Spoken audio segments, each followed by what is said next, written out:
Baik, Assalamualaikum warahmatullahi wabarakatuh. Selamat pagi, salam sejahtera bagi kita semua. Pertama-tama saya ucapkan selamat bergabung bagi kedua narasumber yang sudah sangat luar biasa. Kali ini telah meluangkan waktunya untuk hadir bersama kita di dalam webinar ini. Juga tak lupa saya ucapkan selamat bergabung kepada Bapak Ibu peserta sekalian.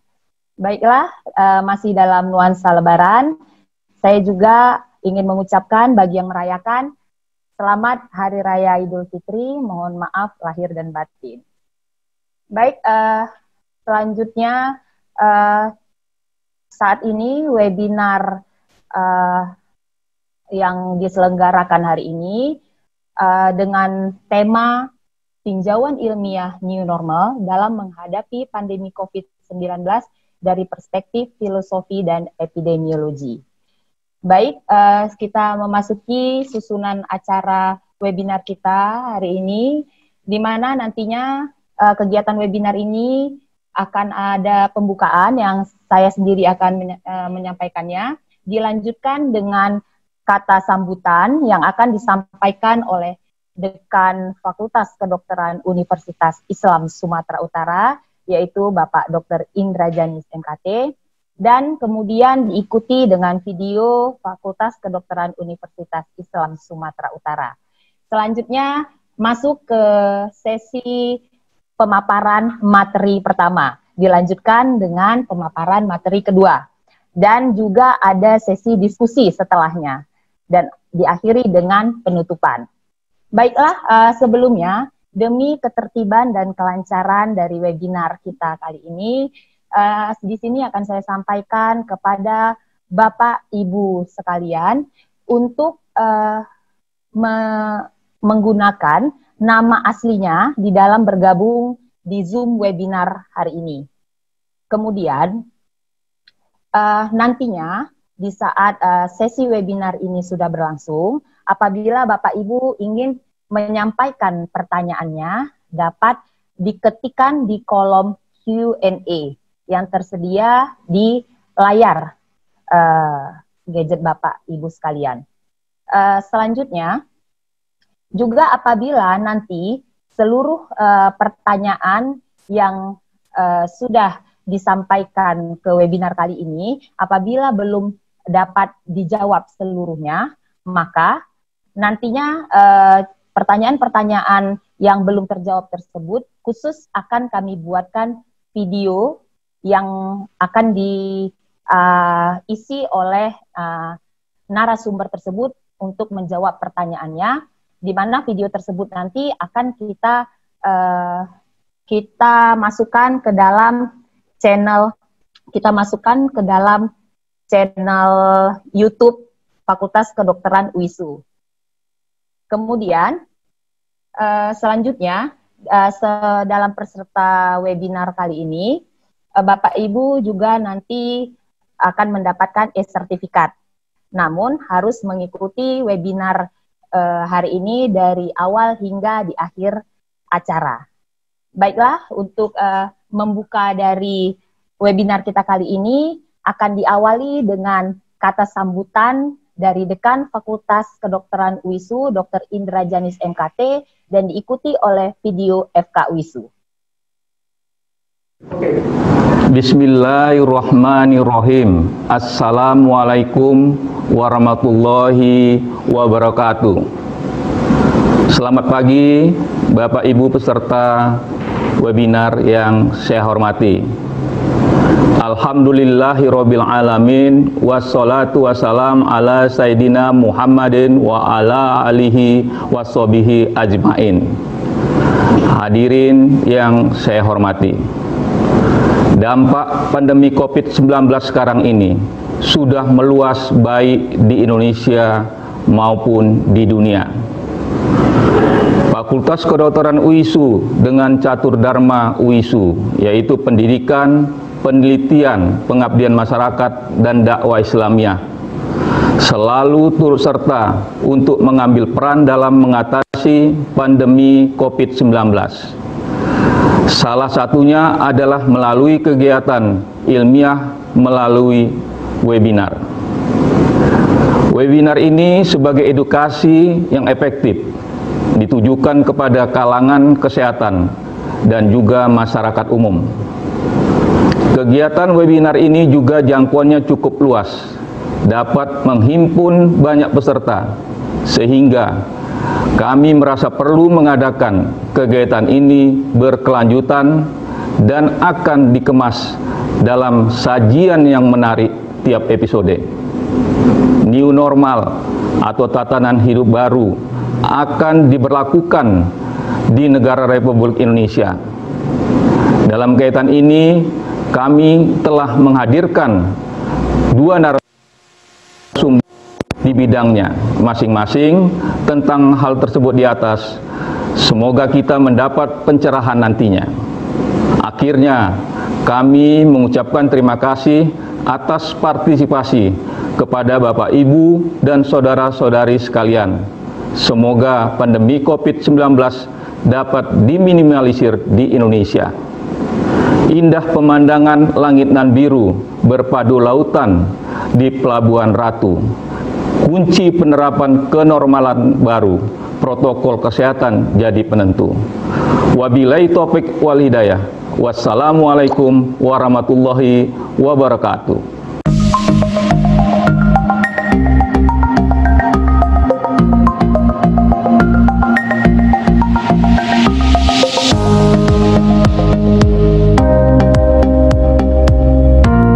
Fakultas Kedokteran Universitas Islam Sumatera Utara berdiri sejak tanggal 1 Oktober tahun 1965. Saat ini telah terakreditasi B dan memiliki 2 gedung kampus yang terletak di Jalan Sisingamangaraja nomor 2A dan Jalan STM nomor 77 Medan.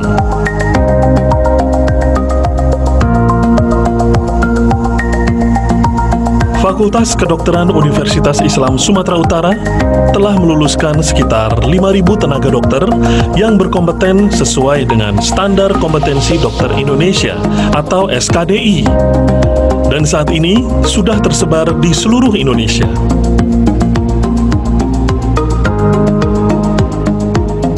Bismillahirrahmanirrahim. Assalamualaikum warahmatullahi wabarakatuh. Alhamdulillah, sejak berdirinya Fakultas Kedokteran UISU 1 Oktober 1965 telah menghasilkan dokter lebih dari 5.000 dan telah tersebar di seluruh Indonesia. Fakultas Kedokteran saat ini telah terakreditasi B, dan Fakultas Kedokteran UISU mendidik mahasiswa kedokteran yang kompeten sesuai dengan Standar Kompetensi Dokter Indonesia SKDI dan mempunyai visi menjadikan Fakultas Kedokteran UISU yang islami, andal, teruji, bermartabat mulia, dan dicintai masyarakat serta diridhoi Allah Subhanahu wa Ta'ala. Assalamualaikum warahmatullahi wabarakatuh.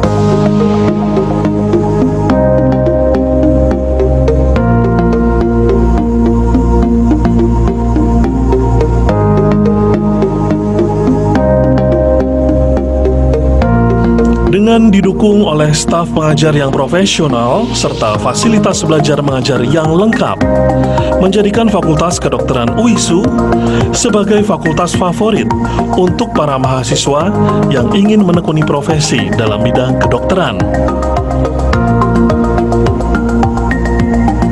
Saat ini memiliki 2 jurusan, yaitu pendidikan dokter dan profesi dokter. Untuk tahun ajaran 2020-2021 akan menerima mahasiswa sebanyak 150 orang.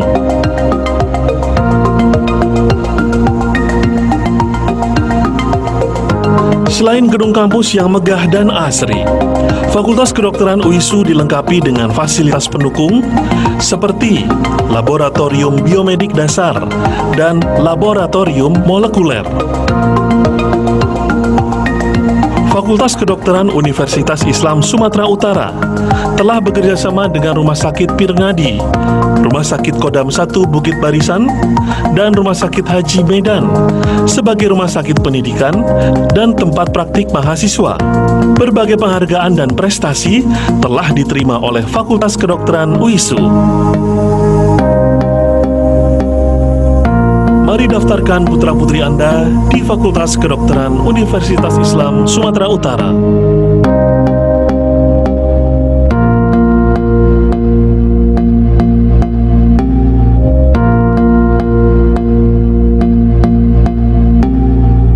Baiklah, kita memasuki acara selanjutnya, yaitu pemaparan materi pertama yang akan disampaikan oleh narasumber kita, yaitu Dr. Umar Zain, DTMNH, spesialis penyakit dalam KPTI. Dengan judul materi beliau adalah The New Normal in COVID-19 Pandemic. Baik, kepada Dr. Umar Zain, kami persilahkan dengan waktu presentasi 20 menit.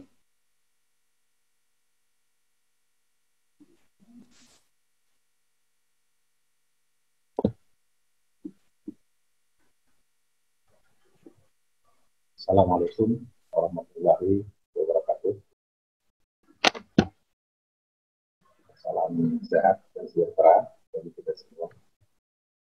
Terima kasih kepada moderator, Dr. Sinta Veronica. Dan terima kasih juga kepada Dekan Fakultas Kedokteran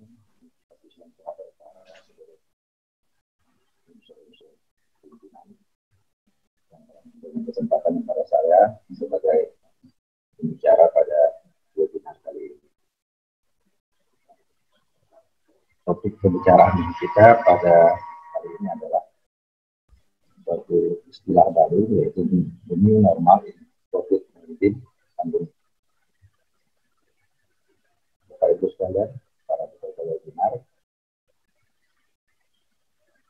istilah new normal ini merupakan istilah baru di mana merupakan suatu ilmu baru yang sama-sama kita baru belajar, sehingga kami sebagai narasumber di sini juga masih baru belajar dan kita sama-sama belajar tentang new normal ini. Oleh karena itu tidak ada yang ahli di dalam bidang ini, namun kami berupaya memberikan informasi sepanjang pengetahuan yang kami miliki.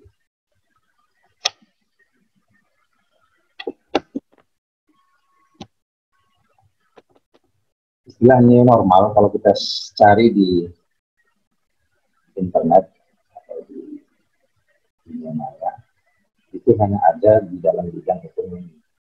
Jadi artinya apabila terjadi krisis ekonomi, maka mekanisme yang timbul adalah suatu kondisi ekonomi yang baru yang itulah disebut sebagai new normal. Sementara komponen-komponen new normal itu kalau kita lihat dari segi kesehatan hanya sebagian kecil saja. Kebanyakan itu adalah komponen keamanan, komponen pendidikan, itu adanya suatu sistem pendidikan yang baru. Kemudian dalam sisi pekerjaan, adanya suatu sistem bekerja yang baru, di mana bekerja itu tidak harus berada di suatu tempat, tetapi bisa di mana saja dilakukan dengan memanfaatkan teknologi informasi yang ada dan mengoptimalkan teknologi informasi yang ada. Dan kemudian yang lebih penting lagi adalah dari segi keuangan, manajemen keuangan. Sementara kalau dari segi kesehatan hanya sebagian kecil, yaitu bagaimana kita lakukan protokol kesehatan yang sudah sama-sama kita ketahui, di antara lain jaga jarak, memakai masker apabila keluar dari rumah, tidak keluar dari rumah apabila tidak terlalu penting, kemudian baiknya melakukan kegiatan-kegiatan jarak jauh. Berkaitan dengan pandemi di dunia, sebenarnya kita memiliki sejarah panjang pandemi ini dari semenjak dunia ini ada.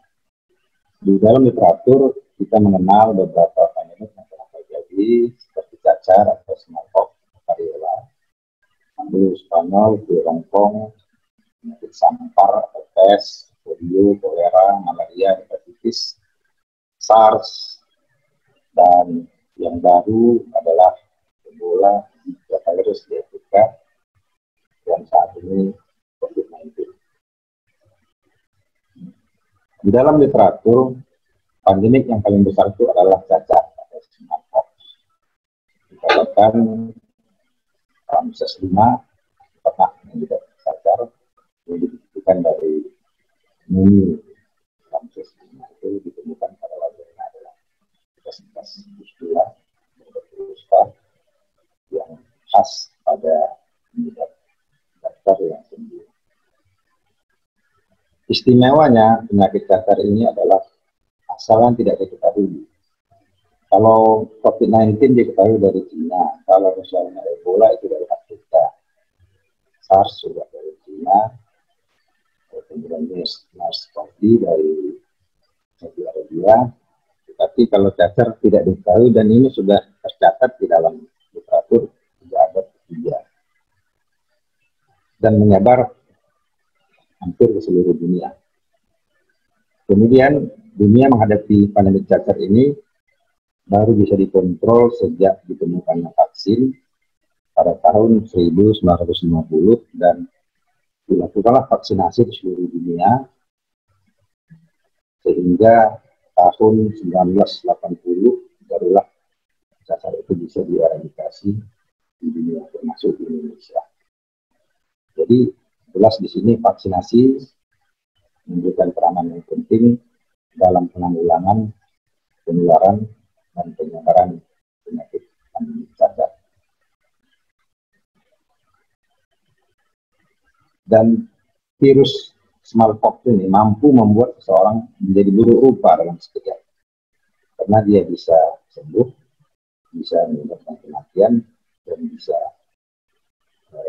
sembuh itu dengan cacat. Cacat yang paling ringan adalah bentuk, kalau kita istilahnya bopeng, karena pustula yang terjadi akan pecah dan meninggalkan parut berlubang. Dan penyakit ini menular disamping dengan kontak langsung juga melalui udara. Dan disebutkan smallpox menghabisi lebih dari 300 juta manusia. Jadi sungguh suatu penyakit yang memberikan dampak yang luar biasa di dunia. Sehingga disebutkan di dalam literatur smallpox itu adalah pembunuh terbesar dalam sejarah kehidupan manusia. Catat di literatur dari mulai abad ke-6 penyakit ini menyebar dari Cina, Korea, kemudian ke Jepang, kemudian pada abad ke-7 ekspansi dari bangsa Arab menyebarkan ke Afrika Utara, Spanyol, dan Portugis. Di abad ke-11 juga menyebar ke Eropa, abad ke-15 Raja-Raja Portugis menyebarkan penyakit ini ke Afrika Barat. Abad ke-16 dari Eropa menyebar ke Afrika melalui perbudakan. Kemudian ke Karibia dan Amerika Selatan dan Amerika Tengah. Di abad ke-17 dari Eropa menyebar ke Amerika Utara. Di abad ke-18 kemudian menyebar lagi ke Spain, kemudian ke Australia. Istilah vaksin dikenal pertama kali pada tahun 1796, di mana ditemukan vaksin cacar. Dan vaksin inilah yang berperan menekan penularan dan membuat dunia bisa dibebaskan dari penyakit cacar ini. Vaksin ini sebenarnya ditemukan secara kebetulan saat penelitian Jenner memperhatikan penduduk lokal yang mayoritas bekerja sebagai peternak. Mereka juga mengidap cacar, tetapi cacarnya adalah jenis cacar sapi atau yang menimbulkan penyakit berupa lesi pada tangan yang bersifat ringan. Nah, bagaimana upaya pencegahan dan pengambilan penyakit menular termasuk dalam penyebaran COVID-19 ini? Itu kalau kita lihat bermula pada bagaimana deteksi dan diagnosis dini.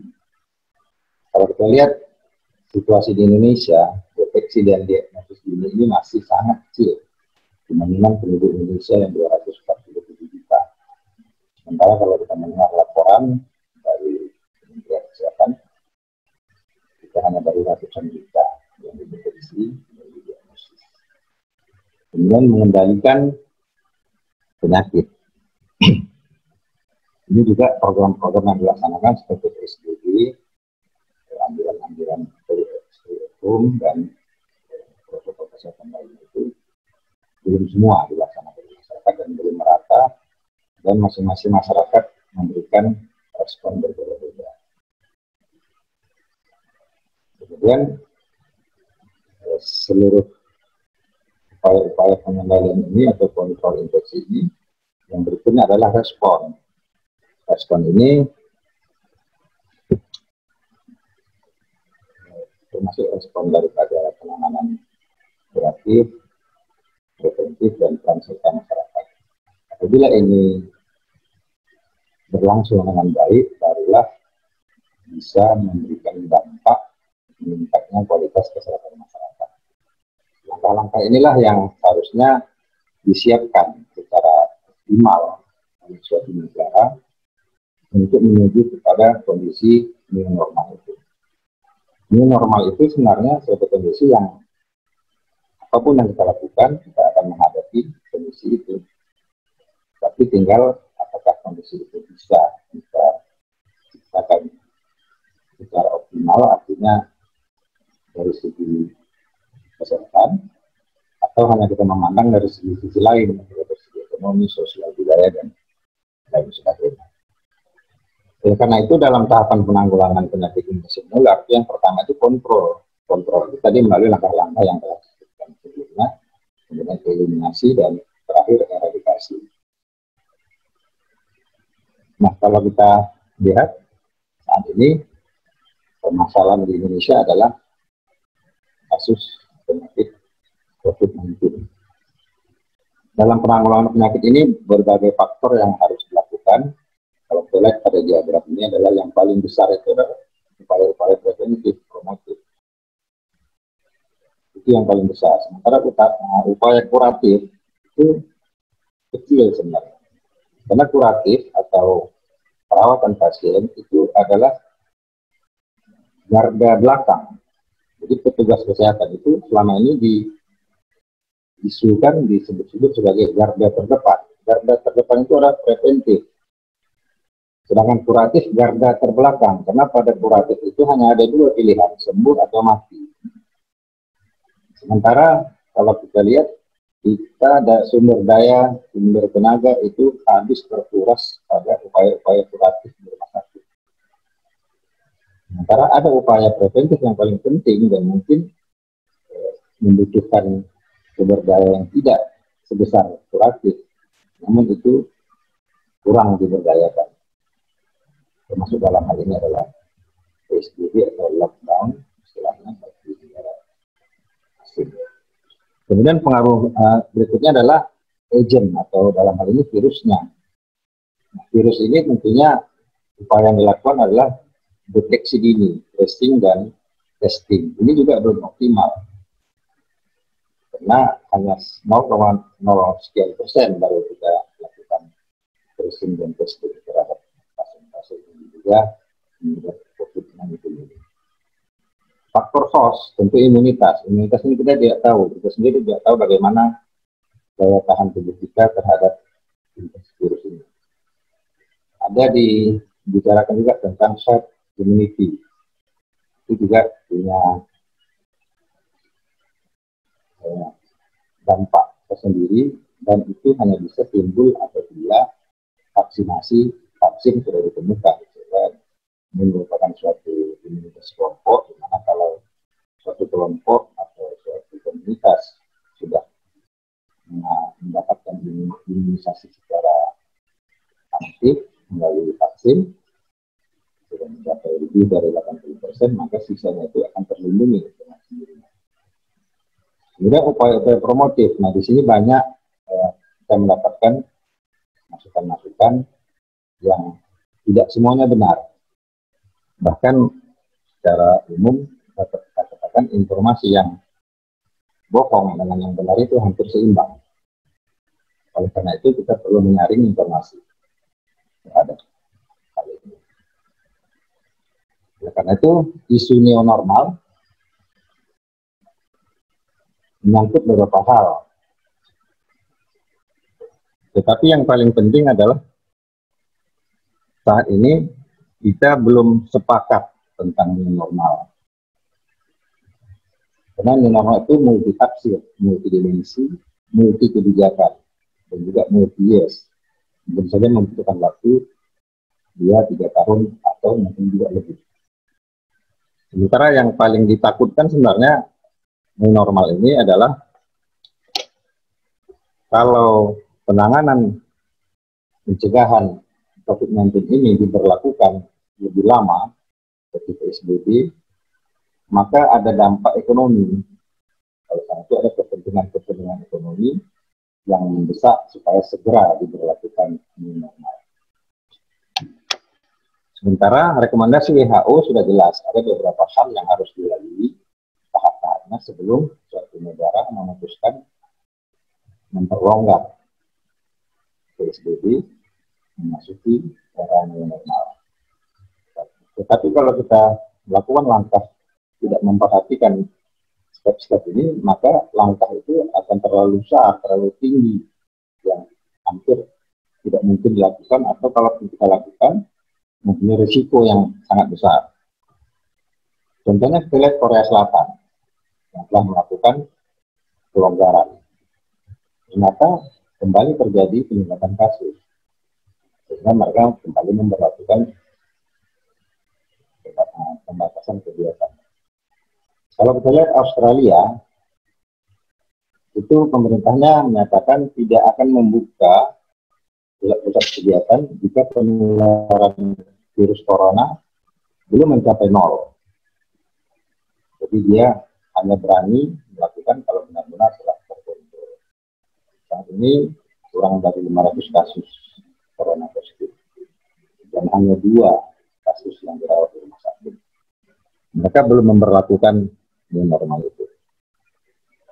Nah, kalau kita bandingkan dengan kasus smallpox atau cacar dengan COVID-19 ini, eradikasi cacar itu dimulai sejak abad ke-18 setelah adanya vaksin cacar. Di Indonesia saja vaksin cacar itu dimulai tahun 1952 dan baru berhasil setelah tahun 1980, selama 30 tahun. Kalau kita bandingkan saat ini vaksin untuk COVID-19 belum tersedia, masih dalam proses, masih dalam pencarian. Kemudian baru Cina yang mampu mengontrol wabah COVID-19, dan itu juga Australia. Dan dari segi virusnya, saat ini diketahui 3 strain yang juga mampu bermutasi. Jadi bukan tidak tertutup kemungkinan virus corona ini juga akan menghasilkan strain-strain baru yang kita belum tahu bagaimana virulensinya. Dan kita lihat faktanya, pemerintah Indonesia dan pakar epidemiologi dan virologi tidak sejalan dalam mengambil kebijakan. Sehingga apabila PSBB di Indonesia dilonggarkan dan tidak hati-hati, maka ini sama dengan peluang menyebarkan virus corona. Jadi kalau kita tidak hati-hati, tertutup kemungkinan korban COVID-19 sama dengan korban smallpox.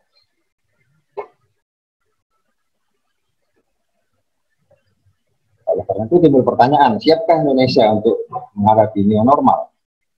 Kalau memang tidak siap, kita berani juga membuka pelonggaran, maka siapkanlah kuburan massal. Kemudian sedikit mengenai upaya-upaya new normal di universitas. Ada surat edaran dari Kementerian Pendidikan, bahwasanya setiap universitas harus memastikan sarana cuci tangan dan alat pembersih sekali pakai di satuan pendidikan. Kemudian memastikan bahwa warga satuan pendidikan harus membiasakan cuci tangan minimal 20 detik, menggunakan kemering dan melaksanakan perilaku bersih yang lainnya. Dan memastikan satuan pendidikan melakukan pembersihan lingkungan secara rutin dengan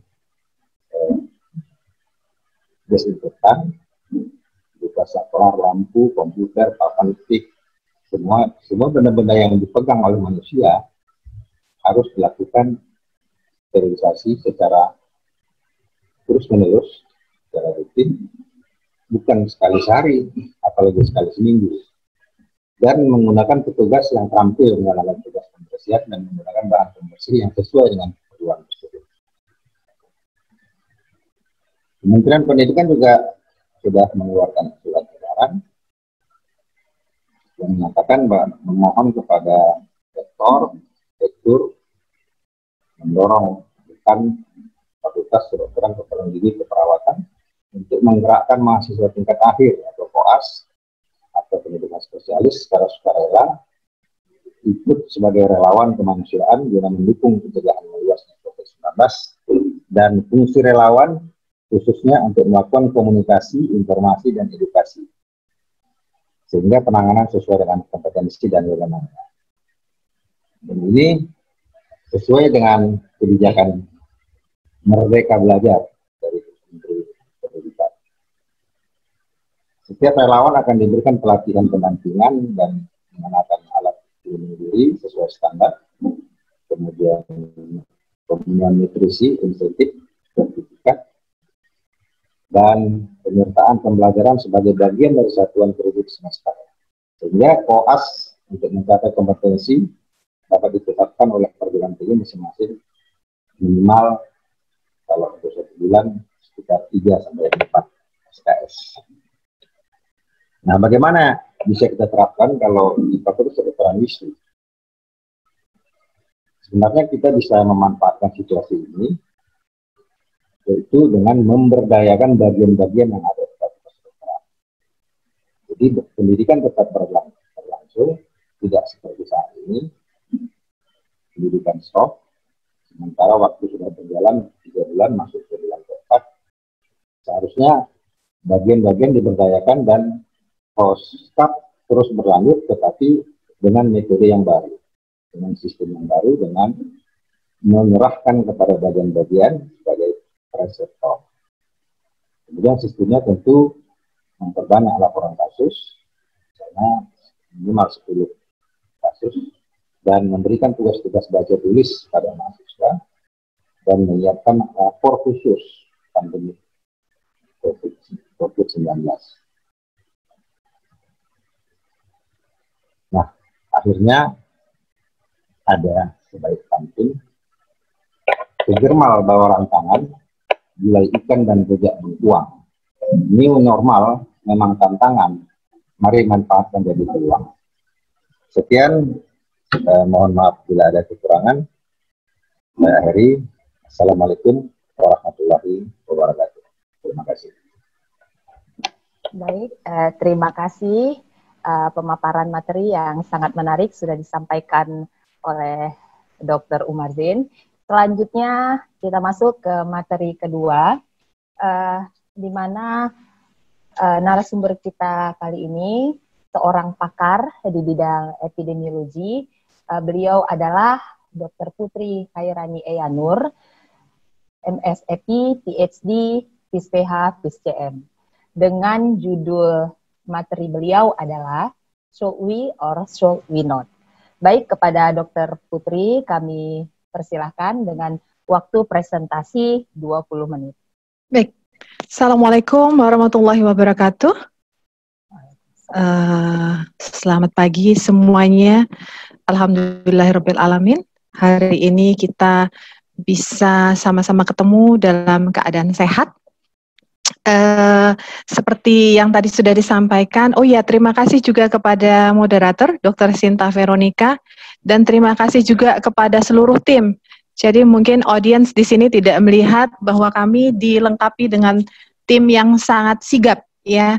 Ini pertama kalinya Fakultas Kedokteran UISU melaksanakan webinar. Harapannya ke depan kita akan lebih sering ketemu dalam acara seperti ini. Tentunya dengan support dari tim-tim yang sangat handal. Baik, hari ini topik saya dengan judul New Normal, Should We or Should We Not? Sudah banyak kita dengarkan, tadi juga sudah disampaikan oleh Dr. Umar Zain, ya, di televisi, di Instagram, di Facebook, semua orang membuat status tentang new normal, ya, atau normal baru. Dengan berbagai-bagai bermacam persepsi terhadap apa itu new normal, mulai dari menggunakan teori sampai dengan persepsi diri sendiri, gitu ya. New normal itu buat yang anak muda, oke, kita boleh hang out tapi pada jam-jam tertentu, tidak perlu menggunakan masker. Mungkin ada yang kalau selama ini biasanya olahraga sore hari karena sore rame, new normal saya olahraganya habis subuh. Jadi masing-masing orang menginterpretasikan bagaimana new normal itu. Nah, sekarang pertanyaannya adalah, apakah kita siap untuk yang disebutkan dengan new normal? Kalau kita melihat apa yang disampaikan oleh tim pakar gugus tugas percepatan dari pusat, yaitu Dr. Wiku Adhisa Smita, beliau mendefinisikan new normal itu seperti kehidupan yang akan dijalankan seperti biasa. Jadi kita kembali seperti dulu pada saat kita belum mengenal COVID-19, ya kan? Kalau yang dulu COVID-19 itu kalau tidak salah munculnya di bulan Desember, kita masih jalan-jalan, buat yang beragama Nasrani masih ke mall, cari baju baru mungkin untuk acara Natalan, yang mau liburan masih dengan bermacam rencana, mesan tiket, mesan hotel, dan segala macamnya. Nah, ini kembali seperti dulu lagi, tetapi ditambah dengan protokoler kesehatan, begitu. Artinya apa? Kalau yang kemarin pergi belanja, hanya begitu saja berangkat dan belanja, mungkin sekarang kalau pergi belanja harus siap, ya, dengan maskernya, ada yang menggunakan sarung tangan, ada yang menggunakan face shield, ada malah yang menggunakan jas hujan, karena dia melihat, oh, dokter-dokter ini pakai jas hujan aman. Jadi new normal yang akan datang ini diharapkan kita seperti yang dulu lagi, tetapi ditambah dengan protokoler kesehatan. Nah, ini kenapa harus dilakukan? Karena tadi juga sudah disebutkan oleh Dr. Umar Zain bahwa saat ini kita belum menemukan obat yang pas, ya. Sampai hari ini orang masih uji trial. Kemarin yang terakhir ribut tentang penggunaan kloroquine, mula-mula boleh digunakan, WHO yang merekomendasi, tiba-tiba WHO juga mengatakan bahwa itu tidak bisa digunakan. Baru kemudian mengenai vaksin, untuk bisa menciptakan satu buah vaksin itu dibutuhkan waktu antara 1,5 sampai 2 tahun. Itu pun ketika vaksin sudah dijumpai, masih harus ada trialnya. Biasanya vaksin yang di awal-awal itu, angka efektivitasnya masih rendah. Artinya tidak bisa langsung mengeradikasi seperti yang kita harapkan. Nah, yang berikutnya, new normal itu yang tadi disebutkan, biasanya new normal itu adalah istilah yang digunakan oleh pakar-pakar ekonomi. Ketika, kalau tidak salah dulu tahun 98 ada krisis moneter, lalu kemudian kita harus hidup pasca krisis moneter, maka kita sesuaikanlah kondisi sosial ekonomi kita. Itulah yang disebut dengan new normal. Nah, sekarang, pada masa sekarang kita kepengen tahu dong, apa indikator new normal itu sebetulnya. Jadi sebelum kita lompat ke new normal, kita harus tahu apa aja syarat-syaratnya. Kalau dari WHO sudah ada dikeluarkan 6 persyaratan yang harus kita penuhi sebelum kita putuskan untuk masuk ke new normal. Yang pertama sekali adalah bahwa penularan COVID-19 itu bisa dikendalikan. Ya, bisa dikendalikan artinya bisa disetir. Kalau kemarin angkanya naik terus, kita sudah bisa menekan, kamu nggak boleh naik, kamu harus di angka segini. Gitu. Nah, kemudian yang berikutnya adalah masalah kapasitas sistem kesehatan. Kapasitas sistem kesehatan kalau untuk penyakit menular yang paling penting adalah surveillance. Ya, ada. Jadi surveillance itu kita mencatat, merekod penyakitnya, kemudian kita merekod siapa-siapa yang potensial untuk menularkan penyakitnya. Kemudian kita juga harus bisa merekod siapa-siapa yang sudah terkontak dan kita harus mampu mengkarantina mereka tentunya dengan syarat-syarat karantina. Lalu yang ketiga, kita harus mampu mengurangi risiko wabah dengan pengaturan ketat, ya kan? Tempat yang memiliki kerentanan tinggi, orang yang mempunyai kerentanan tinggi itu harus kita lindungi, gitu loh. Sehingga penambahan kasusnya tidak langsung bombastis. Lalu yang keempat, kita harus pastikan bahwa segala upaya pencegahan di tempat kita bekerja atau di sekeliling kita sudah cukup. Ya, kalau dari awal kita sudah tahu bahwa upaya untuk menanggulangi penyebaran penyakit COVID-19 ini adalah dengan rajin mencuci tangan, menggunakan masker, social distancing, physical distancing itu harus dipercayai dan harus dilakoni oleh setiap individu. Baru kita bisa mampu mencegahnya. Lalu yang kelima, resiko penyebaran imported cases. Imported cases ini kasus importan, ya. Jadi kalau selama ini yang kita tahu diimport itu mungkin televisi, kulkas, laptop. Nah, kasus COVID ini juga bisa diimport. Artinya apa? Kita harus mendata berapa banyak kasus yang ada di tempat kita yang dibawa dari negara luar, ya, dari negara luar. Nah, kalau kita bisa kendalikan itu, maka kita akan mengurangi risiko penyebarannya. Lalu yang terakhir adalah keterlibatan masyarakat, ya, keterlibatan masyarakat dalam upaya mengontrol penyakit COVID-19 ini.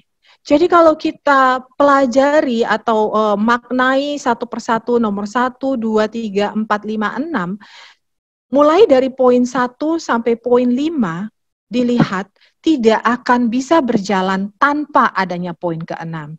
Jadi memang new normal ini akan sangat tergantung kepada kita sebagai masyarakat yang sedang terkena wabah. Jadi memang sangat dibutuhkan partisipasi, kesadaran, dan keterlibatan dari populasi atau dari masyarakat sehingga kita mampu menjalankan poin 1, 2, 3, 4, 5. Hal ini tidak bisa kita serahkan hanya kepada tenaga kesehatan, tidak bisa kita serahkan hanya kepada pemerintah, karena semua ini menjadi tanggung jawab kita bersama. Nah, karena kebetulan saya seorang epidemiolog, maka saya mencoba membuat kerangka strategis dari sisi epidemiologis itu seperti apa. Nah, ada beberapa tahapan, ya. Jadi kalau saat ini Sumatera Utara itu mungkin dalam posisi tanggap darurat, ya, kemudian kita mau memutuskan ini, ya, mau memutuskan untuk masuk ke masa transisi. Akhir-akhir ini yang kita tahu masuk masa transisi itu DKI Jakarta. Jadi mereka gubernurnya sudah menetapkan ada PSBB yang berkelanjutan, tetapi karena desakan dari beberapa partai mungkin kita bilang, maka Pak Anies Baswedan memutuskan bahwa PSBB dilanjutkan tetapi dengan beberapa ketentuan sehingga dia menyebutnya itu masa transisi. Gitu. Nah, jika kita sudah melewati masa transisi ini, kita bisa pastikan bahwa kita sudah melaksanakan 5 poin tadi yang di depan atau 6 poin, maka kita sudah bisa memulai ke new normal. Jadi di dalam new normal ini kita pasti pemerintah berhasil mengendalikan virusnya dalam 2-3 bulan. Beberapa tulisan menunjukkan bahwa puncak dari virus ini bisa terjadi pada bulan April dan menurun pada bulan Juni. Ini salah satu hal juga mungkin yang mau saya tekankan di sini, bahwa banyak sekali keluar kurva-kurva yang mencoba memprediksi kapan sih puncaknya, kapan sih habisnya ini COVID, saya sudah lelah di rumah saja ya. Nah, kalau kita baca seluruh prediksi itu selalu sangat bervariasi. Kenapa? Karena prediksi ini sangat bergantung kepada data yang tersedia dari masing-masing daerah. Jadi ini yang saya tuliskan di sini kebetulan untuk Sumatera Utara sudah pernah diprediksi bahwa kita akan mengalami puncak pada bulan April dan menurun pada bulan Juni. Nah, kenapa saya tuliskan di sini padahal kondisinya berbeda? Ini untuk menunjukkan bahwa kita tidak boleh percaya 50% bahkan bahwa prediksi-prediksi tersebut benar. Buktinya sekarang pada bulan Juni angka kejadian di Sumatera Utara malah justru 2,5 kali lipat daripada bulan April. Nah, kemudian pada saat new normal ini ada pembatasan fisik tetap dilaksanakan namun dengan kebijakan terbatas. Inilah yang kemarin sudah keluar beberapa surat edaran di kantor-kantor yang mengatakan, oke, kita sudah new normal nih, per 4 Juni sudah boleh masuk kerja. Ada di beberapa institusi yang melakukan shift, 50% saja petugasnya yang datang, jadi mereka berganti-gantian. Ya, itu beberapa contoh kebijakan. Nah, jika new normal ini tidak bisa, kondisi-kondisi tadi tidak bisa kita penuhi, maka kita akan masuk ke kondisi yang namanya disorder. Ya, kalau tadi kita harapkan kita bisa mengontrol virus itu dalam waktu 2-3 bulan, pada masa disorder ini justru lebih panjang menjadi 4-6 bulan, gitu ya. Kemudian intinya ketika kita disorder, segala sesuatu yang kita tetapkan pada saat new normal tidak bisa kita capai. Dan worst adalah survival. Kita tidak bisa lagi kembali atau kita tidak bisa memijakkan diri kita ke era new normal ketika pemerintah gagal mengendalikan penyebaran. Pandemiknya eskalasi, terjadi penambahan kasus yang sedemikian banyaknya dan kita hanya pasrah menunggu munculnya vaksin. Kalau tadi ada yang sangat intriguing dari presentasi Dr. Umar Zain, ya. Pada saat inilah mungkin kita harus berpikir di mana kita mau siapkan kuburan massal. Oke. Nah, ada beberapa hal yang harus indikator kalau tadi dari WHO, maka Indonesia atau gugus tugas pusat mencoba mentrim supaya petugas dari gugus tugas bisa bekerja di lapangan.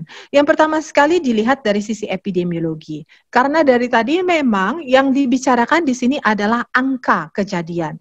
Angka kejadian itulah yang akan menentukan kita siap atau tidak siap menuju new normal, ya kan? Tentunya akan selalu bertolak belakang ini. Kalau kita bicara epidemiologi, pendapat epidemiolog akan selalu bertolak belakang dengan pendapat ekonom. Karena ekonom ini tentunya mau lebih cepat stabil, mau lebih cepat mendapatkan untung, mau lebih cepat normal kembali. Nah, kalau dari sisi epidemiologi ada beberapa item. Yang pertama sekali adalah melihat jumlah kasus positif dalam 2 minggu. Ya kan, sejak puncak terakhir. Nah, kalau kita lihat data baik untuk Sumatera Utara maupun untuk Indonesia, kalau kita lihat kurvanya selalu fluktuatif, naik turun, dia tidak smooth ya, tidak seperti kita mau naik ke Brastagi smooth kita naik ke atas. Enggak seperti itu. Kenapa? Kemarin sudah pernah diklaim bahwa ini akibat sistem pelaporan, adanya delay gitu ya. Oke, kita maklumi, maka dibuatlah range waktu 2 minggu. Kita mau melihat apakah dalam 2 minggu sejak puncak yang terakhir ada terjadi penurunan kasus, di mana penurunannya itu harus lebih dari 50%. Nah, yang kedua, demikian juga untuk kasus probable. Jadi kalau yang pertama itu khusus untuk kasus konfirmasi, yang kedua probable itu disitulah ODP dan PDP. Ya, saya rasa saya tidak perlu menjelaskan apa itu ODP, PDP, udah terlalu sering ya kita dengar ODP, PDP. Nah, baru kemudian kita mau melihat apakah ada penurunan jumlah kasus yang meninggal. Nah, untuk jumlah kasus yang meninggal ini sekarang sudah direvisi lagi ya. Pada saat saya membuat slide ini 2 hari kemudian sudah ada revisi bahwa kita bukan hanya melihat meninggal dari kasus COVID, tetapi orang yang dikebumikan dengan protokol COVID. Gitu lah. Ya. Lalu yang berikutnya terjadi penurunan jumlah kasus positif yang dirawat. Ini tentunya akan selaras dengan poin pertama, penurunan jumlah kasus positif. Kemudian juga penurunan jumlah kasus PDP yang dirawat. Lalu kenaikan jumlah yang sembuh, serta kenaikan jumlah yang selesai dari PDP. Jadi sisi sebelah kanan ini, kotak kalau dilihat ada 2 kotak, sisi sebelah kanan sebenarnya hanya turunan dari sisi yang sebelah kiri. Nah, yang berikutnya apa yang penting, yaitu surveillance yang dilaksanakan oleh fasilitas kesehatan masyarakat. Ya, kita harus tahu apakah terjadi peningkatan jumlah pemeriksaan spesimen dalam waktu 2 minggu. Baik untuk Sumatera Utara maupun Indonesia in general, memang sudah terjadi peningkatan karena kita sudah lebih banyak membangun fasilitas-fasilitas atau laboratorium. Khusus untuk di Kota Medan sendiri, karena saya tidak memantau di tempat lain, kita juga lihat banyak sekali rumah sakit swasta atau bahkan agen perjalanan yang menyediakan pemeriksaan spesimen, baik itu PCR maupun rapid test. Saya di sini secara pribadi sebenarnya mempertanyakan kenapa hal ini boleh. Untuk COVID-19, pemeriksaan spesimen ini harus dilaksanakan di dalam laboratorium dengan PCL 3, artinya Biosafety Level 3. Nah, ini mungkin menjadi catatan, saya melemparkan ini di forum, karena sangat dibutuhkan kadang-kadang untuk bisa membuat satu kebijakan ataupun merubah satu kebijakan, kita butuh suara yang banyak gitu loh. Apakah ini memang boleh dan apakah hasil-hasil ini bisa dipercaya? Lalu yang kedua, positivity rate. Artinya kalau saya periksa 100 sampel, saya harus mendapatkan kurang dari 5% yang positif. Tentunya ini berkaitan dengan yang di awal tadi. Jika positivity rate-nya rendah, artinya angka konfirmasi pasti juga rendah. Lalu kemudian surveillance pencatatan penurunan mobilitas penduduk. Ya, ini ada, kalau saya tidak salah di websitenya Gugus Tugas Pusat, ini ada penurunan mobilitas penduduk. Kita bisa lihat berapa persen penurunannya dan berapa persen peningkatannya. Harusnya yang kita perhatikan di sini adalah peningkatan di daerah perumahan, tetapi penurunan di daerah ekonomi atau mungkin pasar dan lain sebagainya. Nah, ini harus dimonitor. Dan yang berikutnya adalah pelaksanaan kontak tracing dari setiap kasus positif. Karena kebetulan saya juga terlibat di gugus tugas, saya bisa memastikan bahwa pelaksanaan kontak tracing ini sudah sangat maksimal. Tapi tentunya maksimal pun di sini kita masih terkendala dengan kecukupan sumber daya manusia dan juga SDM, terutama dalam hal kita menggunakan internet, jadi agak sulit tentunya untuk bisa cepat data itu terkompilasi. Nah, yang terakhir yang harus diperhatikan adalah kecukupan pelayanan kesehatan. Apakah tersedia ruang isolasi dan tempat tidur untuk setiap kasus baru? Apakah APD terpenuhi untuk tenaga kesehatan di rumah sakit? Bagaimana dengan ventilator? Ya, itu tentunya harus dipikirkan juga. Kembali lagi tadi saya bilang, kalau kita percaya kepada kurva-kurva prediksi yang selama ini banyak beredar, maka dari kurva prediksi itu kita tidak pernah cukup untuk komponen nomor 3. Karena kurva prediksi yang beredar selama ini di Indonesia, angkanya jauh lebih tinggi daripada yang real. Kenapa itu bisa terjadi? Karena prediksi itu dibuat ketika kita membandingkan angka kejadian di tempat kita yang notabene bisa jadi underestimated dengan angka kejadian di negara lain. Ya, tentunya tidak comparable. Nah, kenapa sih new normal ini terkesan getol ya? Semuanya bicara new normal. Kalau dari paparan tadi, sepertinya kita memang tidak siap untuk new normal karena indikator-indikator yang diberikan belum bisa kita penuhi.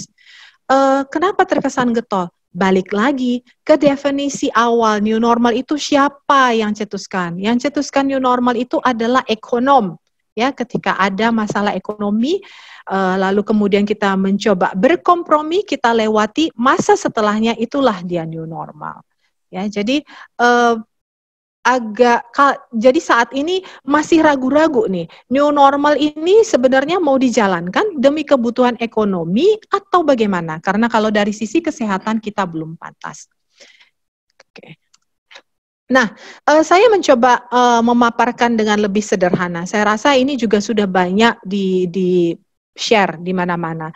Kalau kita lihat kurva ini ada garis biru di aksis X, ya.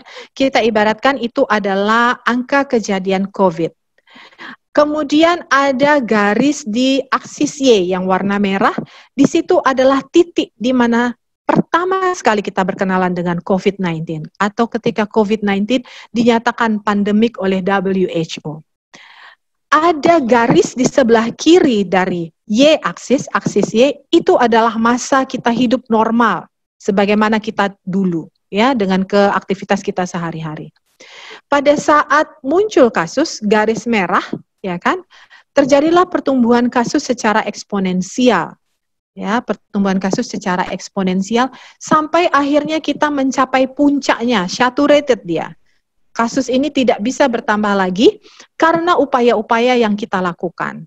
Upaya dari sisi epidemiologi, ada upaya surveillance, dan ada fasilitas kesehatan yang cukup. Nah, ketika kita mampu menekan ini, maka kita kembali lagi mendatar. Tapi datar kita di sini tidak bisa sama seperti datar kita di sebelah kiri aksis Y. Itulah yang disebut dengan new normal. Jadi new normal itu adalah kondisi di mana kita harus normal, tapi dengan tatanan yang baru, tidak kembali ke seperti masa kita sebelum aksis Y. Mohon maaf, Dr. Putri, waktu kita sisa 5 menit lagi. Oke, siap. Waktunya tinggal 5 menit lagi, saya go fast. Di sini ada saya tampilkan kasus per provinsi hingga saat ini, ya kan? Sebenarnya angka-angka di sinilah yang menunjukkan apakah kita bisa siap untuk new normal atau tidak. Nah, grafik ini lebih menunjukkan adanya fluktuatif, ya. Fluktuatif ini sebenarnya sudah pernah kira-kira sebulan yang lalu disampaikan oleh gugus tugas karena adanya keterlambatan atau delay dalam entry data sehingga terjadilah fluktuatif. Tetapi bagaimanapun bentuk yang fluktuatif ini tetap trennya menuju adanya peningkatan. Nah, ini untuk Sumatera Utara. Untuk Indonesia juga lebih kurang seperti ini. Kita bisa lihat adanya peningkatan kasus mulai dari awal hingga saat ini. Kalau untuk Indonesia, kasus konfirmasi ketika kita bandingkan dengan negara-negara, France dan Italia itu adalah negara-negara yang cukup parah, hampir sama seperti kita, tapi mereka sudah mulai turun juga. Sedangkan untuk Indonesia, kita masih menuju naik ke atas. South Korea dan Australia, ini yang tadi dikatakan oleh Dr. Umar Zain, sudah turun, tapi kemudian di ujungnya menjadi meningkat lagi. Kenapa? Karena mereka sudah menerapkan new normal di sini. Ya, jadi ada garis merah di situ. Disitulah poin di mana mereka menetapkan new normal dan akhirnya mereka menemukan kasus-kasus tambahan. Ini tren nasional secara akumulasi data. Melihat angka kita yang seperti ini atau melihat grafik kita seperti ini, sanggupkah kita menuju new normal? Ya. Kalau kita lihat di sini, posisi kita adalah di mana anak panah sekarang. Masih sangat jauh dari new normal. Jadi saya sebenarnya di sini menuliskan welcome new world, welcome new us. Pertanyaannya adalah apakah kita siap untuk dunia yang baru dan apakah kita siap untuk kita yang baru. Mungkin demikian, terima kasih. Sekian dari saya. Saya kembalikan kepada moderator.